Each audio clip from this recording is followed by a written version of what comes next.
Hello दोस्तों, आप सभी दोस्तों का स्वागत है बिहार तक न्यूज चैनल में। तो देखिए दोस्तों, भोजपुरी के सुपरस्टार हीरो चिंटू पांडे भैया जी का एक फिल्म आया है दोस्तों, जो फिल्म का नाम है चलते चलते। और इस फिल्म में बताया गया है यही दोस्तों, जो कॉमेडी से भरपूर, लव स्टोरी से भरपूर।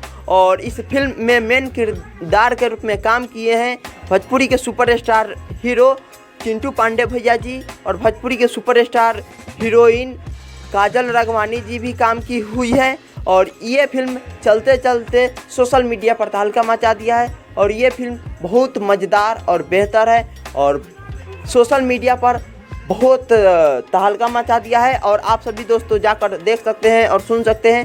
ये फिल्म आया है दोस्तों फिल्मची भोजपुरी यूट्यूब चैनल से, और ये गाना बहुत मज़ेदार और बेहतर है। चलिए दोस्तों, अब हम लोग अगले वीडियो के साथ मिलते हैं। वीडियो कैसा लगा कमेंट में बताइएगा।